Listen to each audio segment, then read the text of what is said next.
Halo semuanya, perkenalkan, saya adalah seorang mahasiswa Universitas Mataram, Fakultas Hukum Ilmu Sosial dan Ilmu Politik, Prodi Ilmu Hukum. Jadi, pada kesempatan kali ini, saya akan sedikit membahas terkait materi yang diberikan oleh dosen saya, yaitu sistem hukum di dunia dan bagaimana sistem-sistem tersebut mempengaruhi dan diterapkan di dalam sistem hukum di Indonesia. Nah teman-teman, sebelum kita menuju ke pembahasan yang utama, alangkah lebih baiknya kita terlebih dahulu mengetahui apa sih sistem hukum itu dan apa tujuan dari sistem hukum.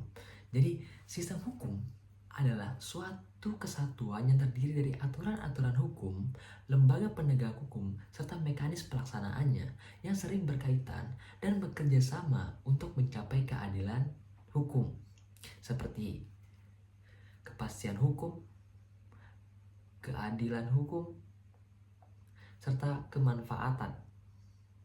Jadi, sistem hukum tidak selalu berbicara tentang undang-undang, tetapi hukum dalam pelaksanaannya atau penerapannya di lingkungan masyarakat. Nah, secara umum, di dunia terdapat beberapa sistem hukum utama yang banyak digunakan oleh negara-negara, yaitu civil law, common law, hukum Islam, dan juga hukum sosialis, yang dimana keempat sistem hukum ini memiliki karakteristik yang berbeda-beda, latar belakang yang berbeda-beda, sumber hukum yang berbeda-beda, sehingga mempengaruhi cara hukum ditegakkan di masing-masing negara.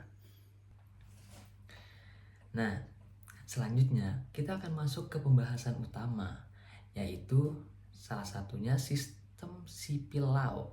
Nah, jadi sistem civil law adalah sistem hukum yang didasarkan pada peraturan perundang-undangan yang tertulis dan tersusun dalam bentuk kodifikasi. Sistem hukum ini juga berkembang di Eropa kontinental dari tradisi Romawi.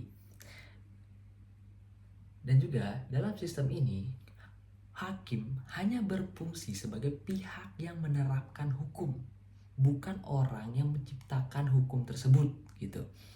Nah, jika kita bahas atau kita kaitkan dengan Indonesia, seperti yang kita ketahui bahwa Indonesia menerima warisan dari Belanda berupa sistem civil law. Kenapa? Karena Belanda juga menggunakan sistem hukum ini. Contohnya bisa kita lihat sampai sekarang, yang dimana KUHP pidana dan KUHP perdata masih digunakan sampai saat ini gitu. Itu membuktikan bahwa Indonesia salah satu negara yang menggunakan sistem civil law. Namun ada juga selain Indonesia dan Belanda yang menggunakan sistem civil law, seperti Jerman, Italia, itu adalah Spanyol, itu juga adalah suatu negara yang menggunakan sistem ini gitu. Selanjutnya kita akan membahas terkait dengan poin kedua, yaitu sistem hukum common law. Nah, jadi sistem hukum common law adalah sistem hukum yang berkembang dari putusan-putusan hakim atau yang disebut dengan jurisprudensi. Sistem hukum ini berkembang di Inggris, kemudian menyebar ke Amerika Serikat dan Australia.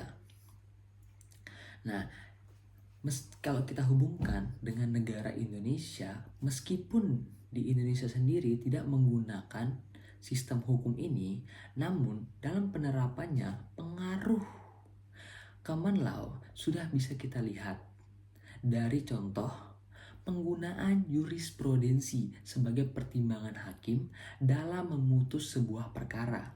Hal ini menunjukkan sistem hukum di Indonesia mengalami perkembangan dan lebih terlihat tidak kaku atau fleksibel gitu. Selanjutnya kita akan masuk ke poin ketiga, yaitu hukum Islam. Nah, hukum Islam adalah sistem hukum yang bersumber dari Al-Quran, hadis, dan juga ijtihad para ulama. Hukum Islam tidak hanya mengatur hubungan antara manusia, tetapi juga antara hubungan manusia dengan Tuhan. Dalam konteks Indonesia, seperti yang kita ketahui bersama bahwa mayoritas penduduk di Indonesia beragama Islam. Nah, jadi di Indonesia sendiri, hukum Islam diterapkan khusus bagi umat Muslim. Penerapannya dapat dilihat dari peradilan agama, hukum perkawinan, hukum waris, dan juga ekonomi syariah.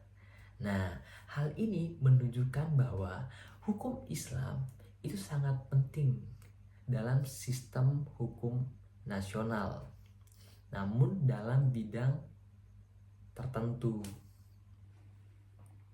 Baik, jadi selanjutnya kita masuk ke pembahasan nomor 4 mengenai sistem hukum sosialisme. Nah, jadi hukum sosialisme adalah hukum yang berlandaskan pada ideologi sosialisme. Nah, jadi dalam sistem ini, negara memiliki peran yang sangat besar atau sangat penting dalam mengurus kehidupan masyarakat dalam bidang ekonomi dan kepemilikan sumber daya. Nah, jika kita berbicara tentang dampak atau penyerapannya di Indonesia, terdapat beberapa atau penyerapan nilai-nilai sosial dan sistem hukum. Contohnya, pada Undang-Undang Dasar 1945 pasal 33 yang berbunyi, bumi dan air serta keragaman yang terkandung di dalamnya dikuasai oleh negara dan digunakan sebesar-besarnya untuk kemakmuran rakyat. Nah, ini membuktikan bahwa negara menjamin kesejahteraan rakyatnya. Jadi kesimpulannya adalah sistem hukum Indonesia merupakan sistem hukum campuran yang menggabungkan berbagai sistem hukum di dunia. Nah, jadi keunikan ini menjadi kekuatan sekaligus tantangan dalam mewujudkan keadilan dan kepastian hukum di Indonesia. Sekian pemaparan materi dari saya terkait dengan sistem hukum di dunia. Akhir kata, jika ada penggunaan diksi saya yang salah atau penggunaan bahasa saya yang menyinggung, saya memohon maaf dan semoga penjelasan saya dapat dimengerti. Dan semoga teman-teman atau bapak dosen atau ibu-ibu, bapak-bapak atau adik-adik, kakak-kakak yang menonton video ini dari yang tidak tahu menjadi tahu, dari yang tahu semakin tahu. Saya ucapkan terima kasih telah menonton video ini dan like, jangan lupa. Dan ya, wabillahi taufiq wal hidayah. Wassalamualaikum warahmatullahi wabarakatuh. Dadah.